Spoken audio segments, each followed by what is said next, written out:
அப்புறம் பார்த்தீங்கன்னா rice pudding பண்ண போகிறோம். ஸோ ரைஸ் புட்டிங்கிறது கிட்டத்தட்ட வந்து ஒரு வெஸ்டர்னைஸ்டு கீர்.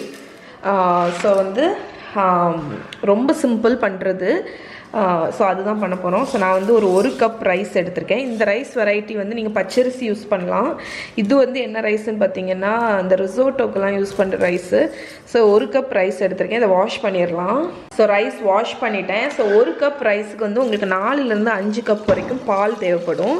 ஸோ நீங்கள் வந்து பாலை வந்து கொஞ்சம் குறைச்சிட்டு இது கூட யூஸ் பண்ணிக்கலாம், தண்ணியும் கொஞ்சம் ஆட் பண்ணிக்கலாம். ஸோ ஓகே, நான் பால் ஆட் பண்ணி இப்போ வந்து ரைஸை குக் பண்ண போகிறோம். ஓகே ஃப்ரெண்ட்ஸ், ஸோ ரைஸில் பால் ஊற்றியாச்சு. இப்போ இதை குக் பண்ணிடலாம். ஸோ இது வந்து உங்களுக்கு குக் ஆகும்போது கூட எக்ஸ்ட்ராவாக ஏதாவது தண்ணி தேவை, குக் ஆகலை அரிசி அப்படின்னு நீங்கள் நினச்சிங்கன்னா நீங்கள் தாராளமாக தண்ணியோ பாலோ ஊற்றி கம்ப்ளீட்டாக அரிசி குக் பண்ணுங்கள். ஸோ இந்த ரைஸ் எப்படியும் குக் ஆகுறதுக்கு ஒரு 30லேருந்து 35 மினிட்ஸ் ஆகும். ஓகே, ஸோ இங்கே பார்த்தீங்கன்னா நான் வந்து நம்ம பால் ரைஸ் புட்டிங் வந்து குக் ஆக ஆரம்பிச்சிடுச்சு. ஸோ மூடி வைக்காதீங்க, மூடி வச்சிங்கன்னா உங்களுக்கு வந்து அது ஓவர்ஃப்ளோ ஆகும், ஏன்னா பால்னால. ஸோ வந்து லோ ஃப்ளேமில் வச்சு இந்த மாதிரி பாயில் ஆக ஆரம்பித்தோன்னா லோ ஃப்ளேமில் வச்சுருங்க. வச்சுட்டு இப்படி மிக்ஸ் பண்ணி குக் பண்ணுங்கள். ஸோ இந்த மாதிரி மிக்ஸ் பண்ணி நீங்கள் குக் பண்ணும்போது இந்த ரைஸில் உள்ள ஸ்டார்ச் எல்லாமே வெளியே வரும். ஸோ நீங்கள் வந்து நான் சொன்ன மாதிரி நீங்கள் பச்சரிசி யூஸ் பண்ணலாம். பச்சரிசிக்கு வந்து ஸ்டார்ச் தன்மை அதிகம், அதுதான் நம்ம பாயசத்துக்கெலாம் யூஸ் பண்ணுவோம். நான் வந்து அந்த ரிசோட்டோக்கு யூஸ் பண்ணுற ரைஸ் யூஸ் பண்ணியிருக்கேன். ஸோ அதில் உள்ள ஸ்டார்ச் எல்லாம் வெளியே வந்து நல்ல க்ரீமி ஆகும். ஸோ இது வந்து கிட்டத்தட்ட நம்மளோட கீர் தான் நான் சொன்ன மாதிரி. ஆனால் இது வந்து வெஸ்டர்ன் ஃப்ளேவரில் இருக்கும். ஸோ நல்லாயிருக்கும், இதை ட்ரை பண்ணி பார்க்கணும் கண்டிப்பாக நீங்கள். ஸோ இது குக் ஆகட்டும். மிக்ஸ் பண்ணி விட்றேன். தேவைப்பட்டால் இன்னுமே பால் ஆட் பண்ண போகிறேன்.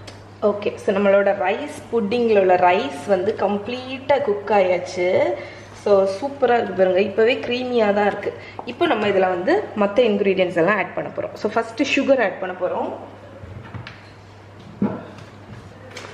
ஸோ நீங்கள் வந்து ஒயிட்டாக இருக்க வேணாம்னு நினச்சிங்கன்னா நீங்கள் ப்ரௌன் சுகரும் ஆட் பண்ணிக்கலாம், இல்லைன்னா ஹனி ஆட் பண்ணிக்கலாம். அதுவும் இல்லாமல் இதுக்கு ரொம்ப சுகரும் ஆட் பண்ணக்கூடாது, ரொம்ப ஸ்வீட்டாக. உங்களுக்கு வேணால் நீங்கள் ஆட் பண்ணிக்கோங்க, பட் ஓரளவுக்கு மாட்ரேட் ஸ்வீட்டாக தான் இருக்கணும் இந்த புட்டிங்கு. ஏன்னா வந்து நமக்கு வந்து ரொம்ப இல்லைன்னா திகட்டிடும். ஸோ சுகர் ஆட் பண்ணி மிக்ஸ் பண்ணியாச்சு. இப்போ நம்ம ஆட் பண்ண போகிற இன்க்ரீடியன்ட் வந்து ஆரஞ்சோட ஜெஸ்ட் மட்டும் ஆட் பண்ண போகிறோம்.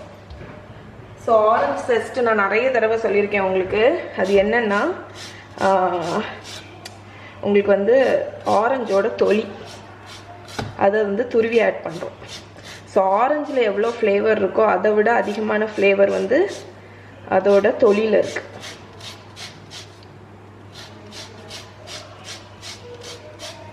ஏன்னா வந்து அதில் நேச்சுரல் ஆயில் எல்லாமே வந்து இந்த சிட்ரஸோட தொலியில் தான் இருக்குது.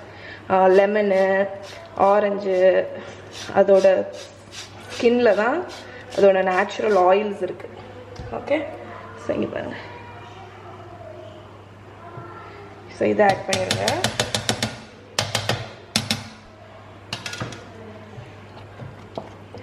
ஸோ இதை ஆட் பண்ணோடனே ஒரு ஃப்ளேவர் வரும் உங்களுக்கு.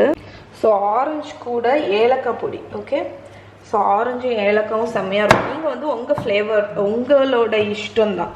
ஸோ இதில் நான் வந்து எது போட்டிருக்கேன், ஏலக்காய் போட்டிருக்கேன்ல, நீங்கள் அதுக்கு பதில் பட்டை பொடியோ எந்த ஃப்ளேவர் வேணுமோ அது. எனக்கு வந்து அந்த ஆரஞ்சும் அந்த ஏலக்காவோட வாசனை வந்து இதில் பிடிக்கும், அதனால. ஓகே, ஸோ இப்போ வந்து பார்த்தீங்கன்னா இதை டேஸ்ட் பார்த்துக்கோங்க, ஸ்வீட்லாம் பத்துமான்னு. ஸோ இப்போ வந்து நம்மளோட புட்டிங் ரெடி ஆகிடுச்சு. இதை நீங்கள் அப்படியே எடுத்து ஒரு பவுலில் சர்வ் பண்ணி பவுலில் ஊற்றிட்டு சில்லுன்னு சர்வ் பண்ணலாம், இல்லைன்னா வார்மாக சர்வ் பண்ணலாம்.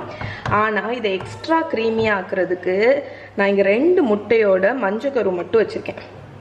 ஸோ அதை ஆட் பண்ணுங்கள். அதை ஆட் பண்ணி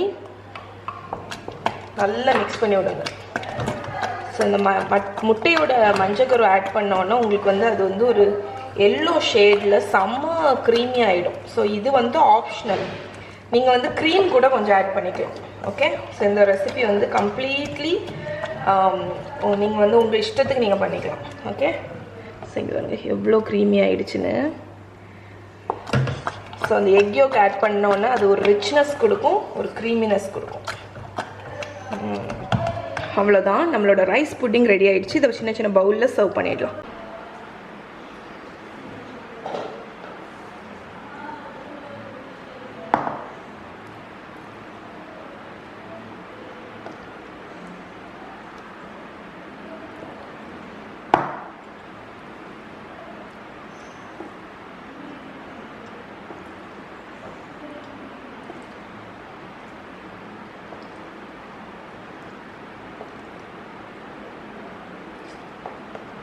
ஸோ இந்த இப்போ வந்து ரைஸ் புட்டிங்கை நம்ம பிளேட் பண்ணியாச்சு. ஸோ இந்த ஸ்டெப் வந்து ஆப்ஷனல் தான். உங்களுக்கு வேணும்னா ஏதாவது ஒரு ஃப்ரூட் கம்போர்ட்டை வச்சு நீங்கள் டாப் பண்ணிக்கலாம். ஸோ இது வந்து என்னோடய ஹோம்மேட் ஸ்ட்ராபெரி கம்போர்ட்டு. இது வேறு ஒன்றுமே இல்லை. கொஞ்சம் ஸ்ட்ராபெரிஸை பொடிசாக கட் பண்ணி ஒரு சாஸ்பேனில் போட்டுட்டு கொஞ்சோண்டு சுகரு, கொஞ்சோண்டு ஆரஞ்சு ஜூஸ் இவ்வளோத்தையும் ஊற்றி அடுப்பில் வச்சு கிண்டிகிட்டே இருங்க. அது வந்து ஒரு 2 மினிட்ஸில் கொதிக்க ஆரம்பிச்சிடும். அதுக்கப்புறம் 1 டீஸ்பூன் கார்ன்ஃப்ளவரில் தண்ணி ஊற்றி அந்த அடுப்பில் ஊற்றி கிண்டிடுங்க. ஸோ அது வந்து திக்காட்டு இந்த மாதிரி ஜாம் மாதிரி ஆகிடும். ஓகே, ஸோ இது வந்து கம்போர்ட்டு. ஸோ இதை வந்து நீங்கள் வந்து இந்த நம்ம ரைஸ் புட்டிங்க்கு மேலே வச்சுக்கலாம்.